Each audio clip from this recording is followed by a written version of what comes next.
வணக்கம், welcome to my channel to C Usha. இன்னைக்கு நம்ம பார்க்க போறது பல மருத்துவ குணங்கள் நிறைந்த கொய்யக்காவை வச்சு ஒரு துவையல் எப்படி செய்யறதுன்னு பார்த்தலாமா? அதுக்கு முன்னாடி இது வரைக்கும் நீங்க சப்ஸ்கிரைப் பண்ணலாம் பண்ணிட்டு இருங்க, பக்கத்துல இருக்க பெல் ஐகானையும் எடுத்துட்டுருங்க. ஃபர்ஸ்ட் கொய்யாக்காய் எடுத்துக்கலாம். நான் இங்க காய் தான் எடுத்துட்டு இருக்கேன், சின்ன சைஸ் 2 எடுத்து இது மாதிரி பீசஸா கட் பண்ணிட்டுலாம். அடுப்புல கடாய் வச்சுட்டு 1 ஸ்பூன் அளவுக்கு எண்ணெயை விட்டுப்போம். 1 டேபிள் ஸ்பூன் அளவுக்கு உளுத்தம் பருப்பு, 1 டேபிள் ஸ்பூன் அளவுக்கு கடலை பருப்பு சேர்த்துக்கலாம். 1/4 டீஸ்பூன் அளவுக்கு மிளகு சேர்த்துப்போம். 8 காஞ்ச மிளகாவை சேர்த்துக்கலாம். எல்லாத்தையும் வறுத்துருவோம். 1 ஸ்பூன் அளவுக்கு பொடிசா நறுக்கின இஞ்சியை சேர்த்துக்கலாம்.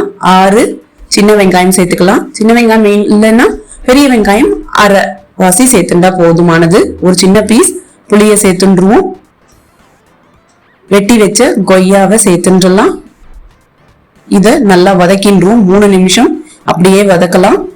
கொய்யாவை பொறுத்த வரைக்கும் இதுல விட்டமின் ஏ, விட்டமின் சி நிறைஞ்சிருக்கு. அதனால இம்யூனிட்டி பூஸ்டரா நல்ல வேலை செய்யக்கூடியது. இதுல ஃபைபர் கண்டென்ட் நிறைய இருக்குனால கான்ஸ்டிபேஷனுக்கு நல்லது, வெயிட் லாஸுக்கு உகந்தது. பொட்டாசியம் நிறைய இருக்குனால பிபி பேஷண்ட்ஸுக்கு ரொம்ப நல்லது. அதே மாதிரி டயபெட்டிஸ்க்கும் இது ரொம்ப நல்லது.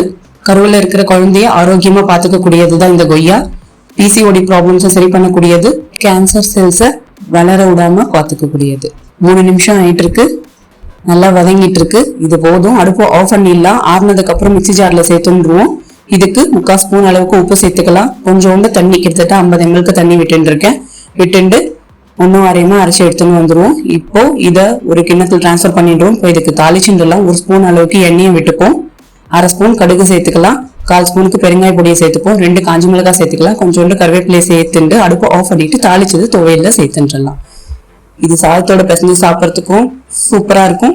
ஈவன் தோசை, இட்லிக்கு கூட சூப்பரான காம்பினேஷனா இருக்கும். நீங்களும் செஞ்சு பாருங்க.